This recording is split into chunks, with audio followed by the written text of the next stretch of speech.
A reforma luterana teve desdobramentos, né? Rapidamente, como você sabe, a reforma que começou ali na Alemanha, em Wittenberg, Frankfurt, naquelas cidades ali da Alemanha, rapidamente ela se espalhou para outros lugares. Então nós temos, por exemplo, o fenômeno de Zwinglio, né? Ulrico Zwinglio, que a partir mais ou menos de 1522 ele vai levar essas ideias protestantes para Zurique, né?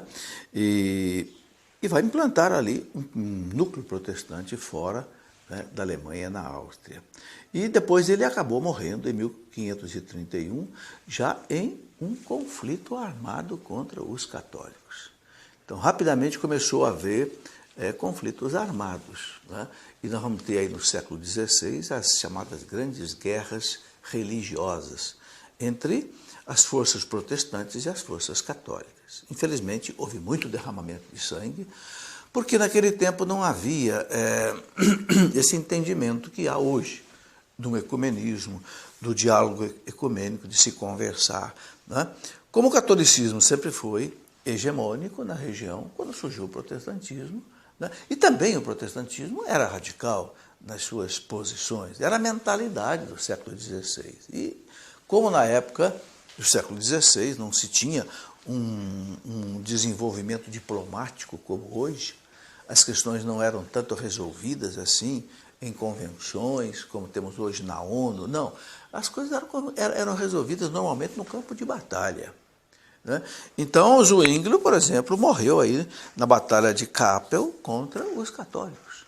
Então, esse foi um dos fatos. Um outro fato que aconteceu importante do desdobramento da reforma de Lutero foi por volta de 1524, 1525, a famosa rebelião dos camponeses. Quem eram esses camponeses? Eram aqueles pobres camponeses da Alemanha que se aliaram, em princípio, a Lutero, mas depois eles quiseram que os príncipes alemães que se tornaram protestantes dessem a eles melhores condições de vida.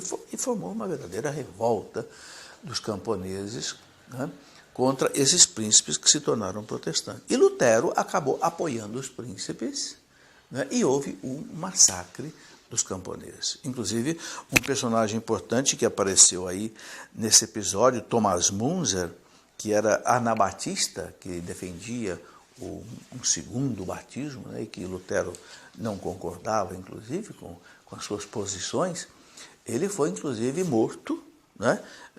Aí, nesse episódio, foi condenado à morte. O que mostra que estas mortandades que aconteceram do lado católico aconteceram também do lado protestante. Um não pode acusar o outro, porque era a mentalidade da época.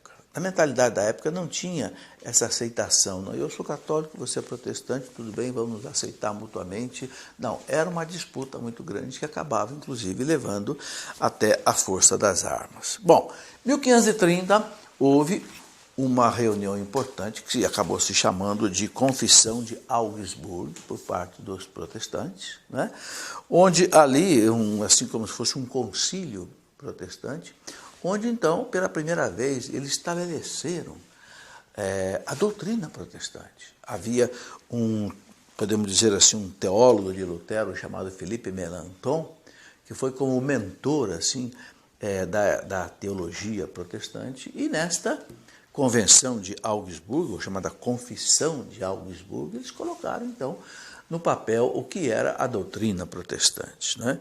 Em 1531 houve a chamada Liga Esmalcada. O que foi essa Liga Esmalcada? Esses nomes a gente tem que citar porque eles aparecem aí na história da igreja, inclusive também na história universal. Essa Liga Esmalcada, os estados protestantes, eles se uniram, se aliaram contra o forte imperador Carlos V, que foi aquele imperador que assumiu praticamente o controle da parte mais importante da Europa, né? Se dizia que o império dele era um império onde o sol nunca se punha, né? Tão grande que era. Houve então aí esse posicionamento, eu diria assim, armado, né? Contra Carlos V, que como imperador era católico. Então isso tudo gerou, infelizmente, muitas lutas na Europa, entre católicos e protestantes. Isso aconteceu na Alemanha. Ou isso aconteceu na França com os chamados huguenotes, que receberam esse nome, os protestantes que receberam esse nome de huguenotes na França, e também em alguns outros lugares, mesmo em alguns pontos da Itália, mas a coisa vai se desenvolver com mais profundidade depois, em Genebra, na Suíça, onde João Calvino, vai levar o protestantismo para Genebra, vai implantar o protestantismo em Genebra e vai implantar com um braço de ferro. Ele conseguiu fazer com que Genebra se tornasse um centro protestante, mas à custa de uma verdadeira inquisição protestante, quer dizer, eliminando qualquer liberdade religiosa que não fosse de acordo com o protestantismo. Inclusive, 51 pessoas foram condenadas à morte pela Inquisição de Calvino, ali na região de Genebra.